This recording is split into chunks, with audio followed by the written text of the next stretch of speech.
இதில் வந்து பார்த்தீங்கன்னா மேக்ஸிமம் ப்ரொடக்ஷன் வந்து பார்த்தீங்கன்னா மணிக்கு 300 கிலோ வரைக்கும் போதும் அப்படிங்கிறவங்க இந்த மாதிரி பல தானியங்கள் இந்த மாதிரி ஐட்டத்தை வந்து மாட்டுக்கு கலந்து அரைச்சி கொடுக்கணும், இல்லை தனியாக மாட்டு தீவனம் மட்டும் பண்ணணும் அப்படின்னா இந்த மாதிரி மெத்தட் வந்து யூஸ் பண்ணுவாங்க. அதாவது லிமிட்டடாக ஒரு நாளைக்கு ஒரு 200 கிலோ 300 கிலோ ஒரு 500 கிலோக்குள்ளே தான் என்னோட ப்ரொடக்ஷன் இருக்குது அப்படிங்கிறவங்க வந்து இந்த மாடல் வந்து யூஸ் பண்ணுவாங்க. இதுலேயே வந்து பார்த்திங்கன்னா கருக்கா இந்த மாதிரி லார்ஜ் ஸ்கேலில் பண்ணுவாங்க. ஒரு நாளைக்கு ஒரு 100 மூட்டை 500 மூட்டை, அதாவது மணிக்கு வந்து பார்த்திங்கன்னா ஒரு 1/2 டன் வேணும், 1 டன் வேணும், 2 டன் வேணும் அப்படிங்கிறவங்க வந்து பார்த்திங்கன்னா ஹேமர் மில் வந்து போவாங்க.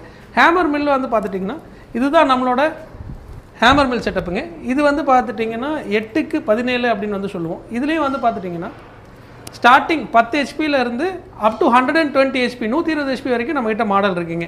10 டு 15 ஹெச்பிக்கு ஒரு மாடல் இருக்குது, 20 டு 30 ஹெச்பிக்கு ஒரு மாடல் இருக்குது, 30 டு 40க்கு ஒரு மாடல் இருக்குது, 40 டு 60க்கு ஒரு மாடல் இருக்குது, 75 ஹெச்பிக்கு மாடல் இருக்குங்க, 75 டு 100க்கு ஒரு மாடல் இருக்குது, 100 டு 120க்கு ஒரு மாடல் வந்து நம்மகிட்ட அவைலபிளாக இருக்குங்க. இது வந்து பார்த்துட்டிங்கன்னா 20 டு 30 ஹெச்பி போடுற மாடலு. அதே இதில் வந்து பார்த்துட்டிங்கன்னா இந்த மாடல் வந்து பார்த்துட்டிங்க அப்படின்னா 40 டு 60 ஹெச்பி போடுற மாடலுங்க. அதான் மாடல் நிறைய சொல்லியிருக்கீங்க. இதுக்கெல்லாம் என்ன வித்தியாசம், என்னது, எதுக்காக இந்த அளவுக்கு? அதாவது ஒவ்வொரு கஸ்டமர்